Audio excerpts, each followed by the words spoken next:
Hey guys, Max here. There are so many good personal finance books I've read over the years. I'm going to go over three that have really had a very strong impact on me, and I promise you, these books will help your finances immensely. So, here we go. The first one is The Richest Man in Babylon. This is one of the first ones I ever read, and it's nice because it's novel-like. It's not just numbers, numbers, numbers, projections over and over again, because those are very boring. It's a very novel-like book. It goes through principles, and it's based in prehistoric, a long time ago, Babylon, and it has a very cool story to it. There are three principles that I got from this book. The first one being, start thy purse to fattening. Yes, it sounds funny too. Mindset. Mindset before we do anything with finances is everything, because the reality is, it doesn't matter how much money you make, it's about how much you keep. So if you start with an empty purse and you start adding more and more, it starts fattening, which is a good thing for you. Second principle, make thy gold multiply.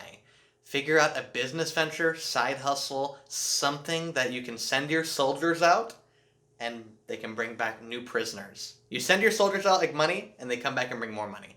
Because the reality is, if you just put money in a savings account to feel good and feel secure, with inflation, your money is actually going backwards. You're actually losing money even if they're paying you interest. That's why savings accounts are only for very, very short-term liquid money. Other than that, you need to figure out how to make it grow. And the only way you can do that is by taking risks. Nothing good in life comes from sitting on your rear end and doing nothing. Nothing. You must actually take risks, do research, and get educated. Third principle, increase thy ability to earn, which means you're doing a great thing by reading and simply increasing your skills. Learning new skills, learning new things, because the reality is life is changing every single day a little bit. Today to 2030, there's probably going to be big changes. Not probably, there is going to be big changes. And the changes that you want inside you are the positive ones that help you become even more well-rounded. So if you're in very, very particular niche, do something different. Learn a new language.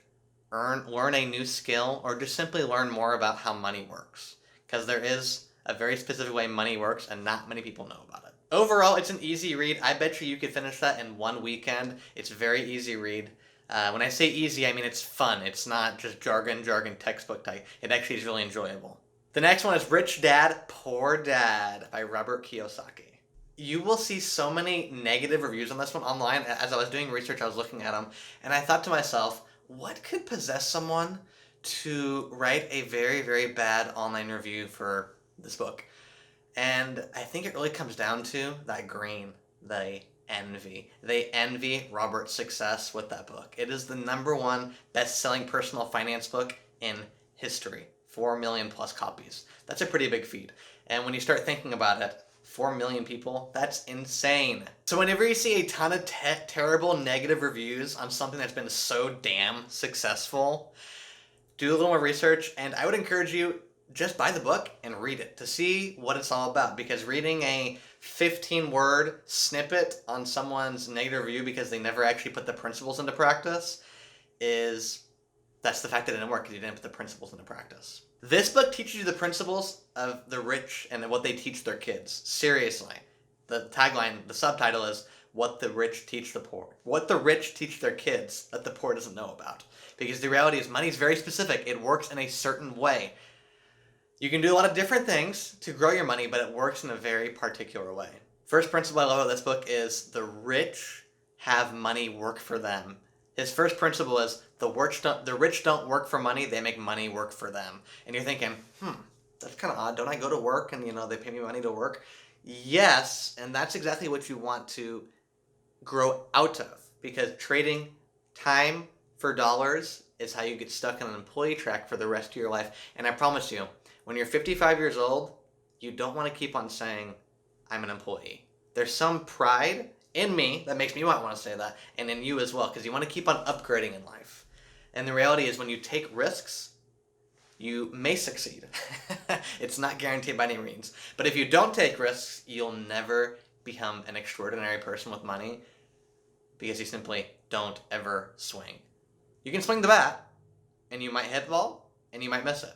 But if you never ever go up to the plate with bat in hand, you'll never succeed. And I love when people say, oh, I'm playing it safe, I'm keeping a lot of cash, or whatever it may be. I just laugh because playing it safe never had anyone accomplish anything great.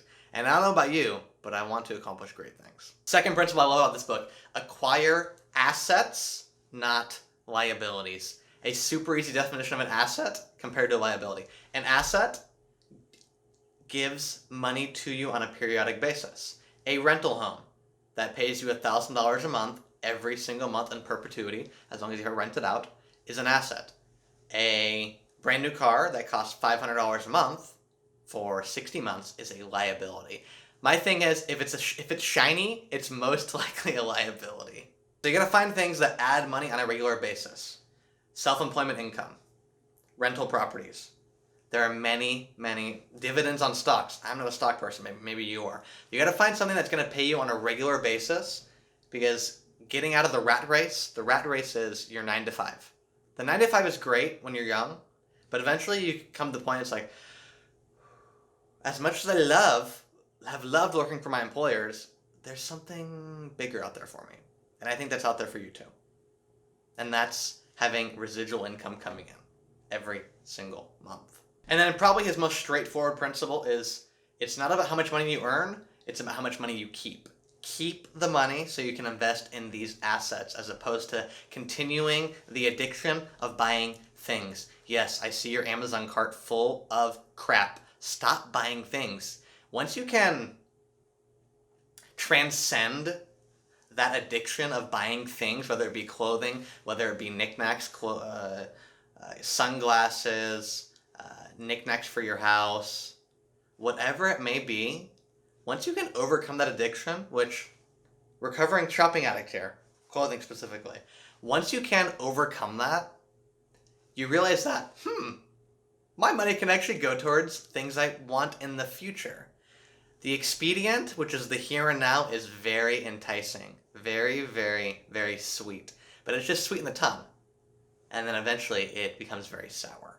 So do not sacrifice the expedient for what you want long term. You must continue thinking about, what's going to happen in 5 years from now? How am I preparing myself right now in this day to prepare for the person 5 years from now? And if that means going to Starbucks every day, have at it. No judgment here. Your money. Have at it. That's just not me, because first off, I don't like caffeine.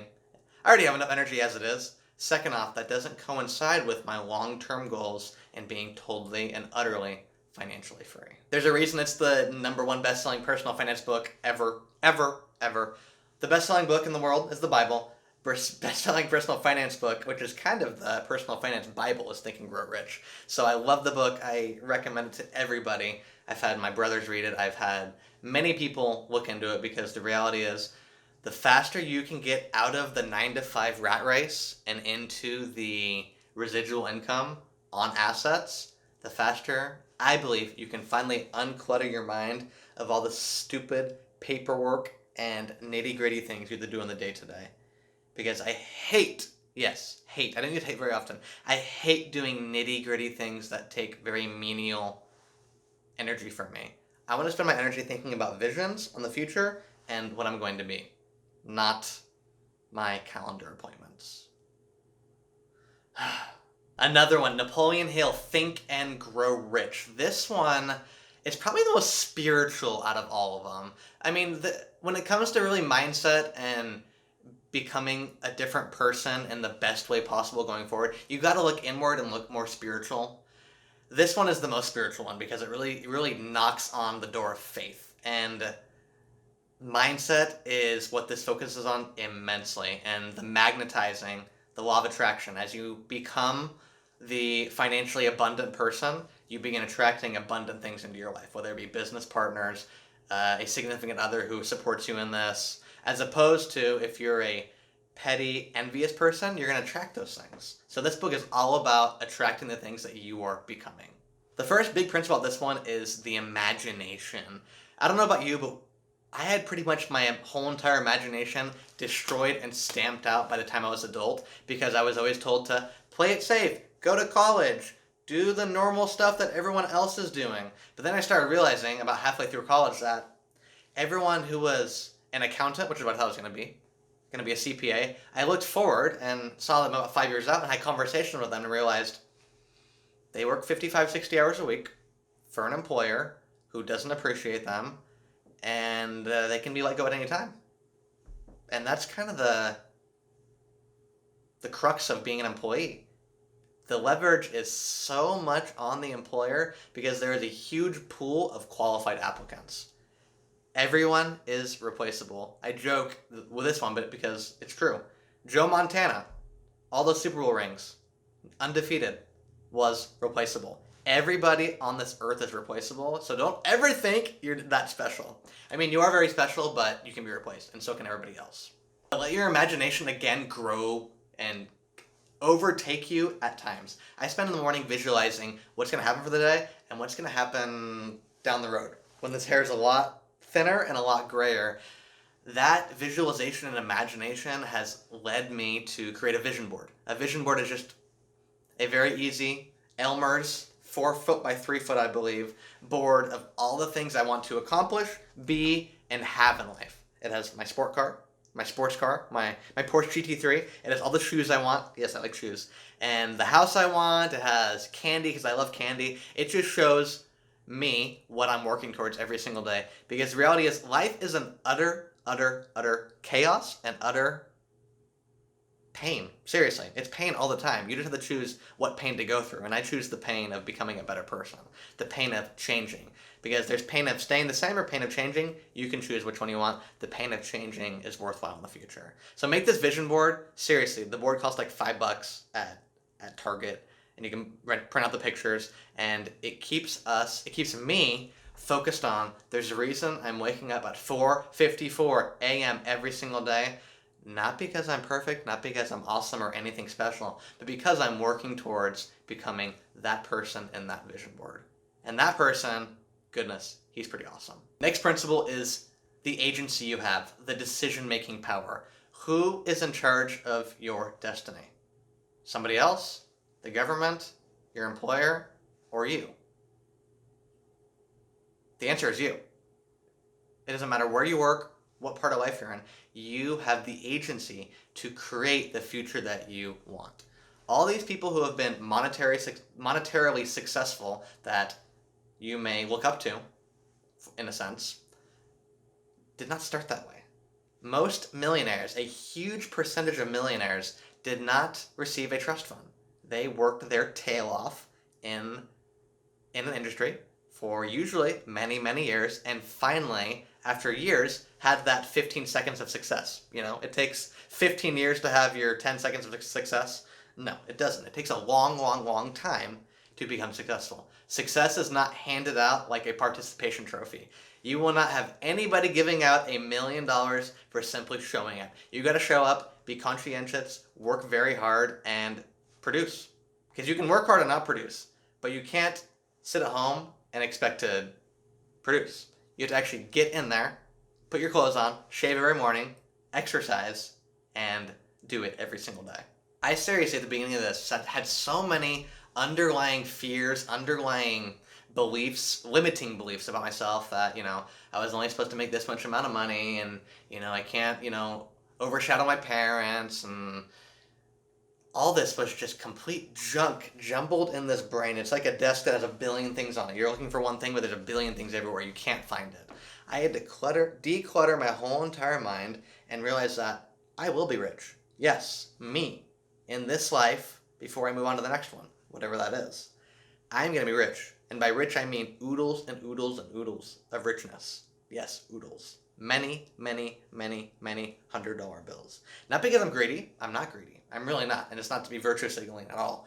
I want to pursue that to the end so I can employ many people. So I can have my passion projects, my water project, to continue giving water to people who literally don't have the most important thing in the world, which is crazy to me. However, that decision on that I say to myself, I am rich. I have abundance.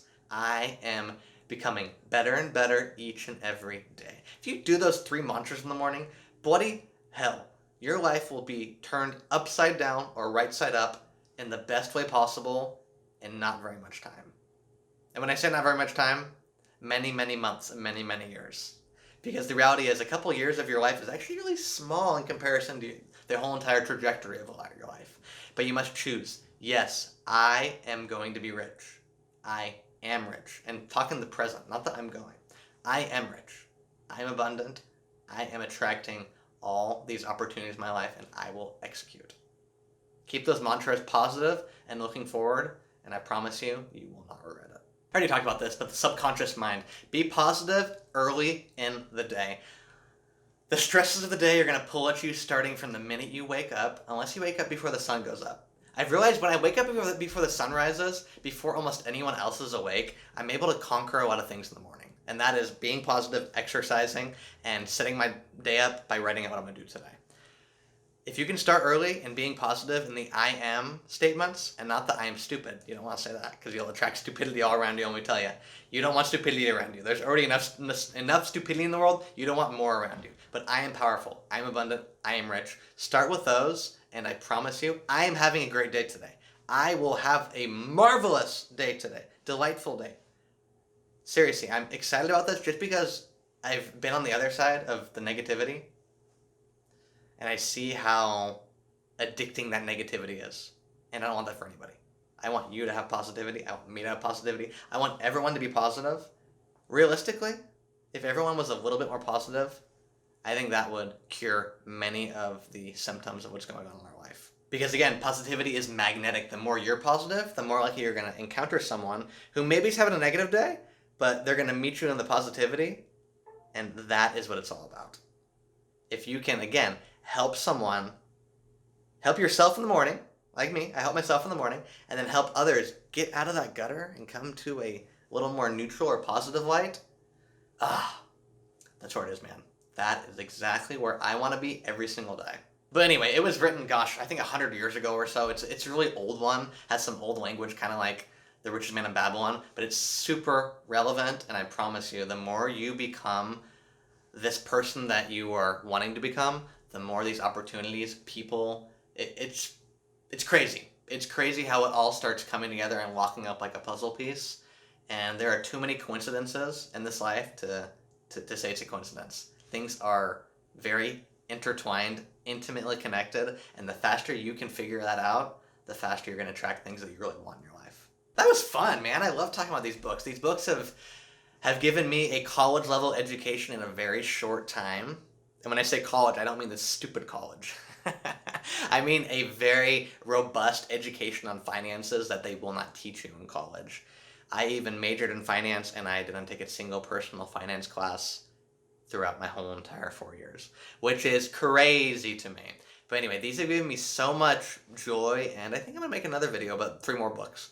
Because these three books are really important, but if you saw my bookshelf, you'd say, only 3, huh? There's a lot more. But what 3 books do you guys want me to talk about? What 3 books have impacted you? Comment below, and I want to hear about it. And I will see you guys on the next book review.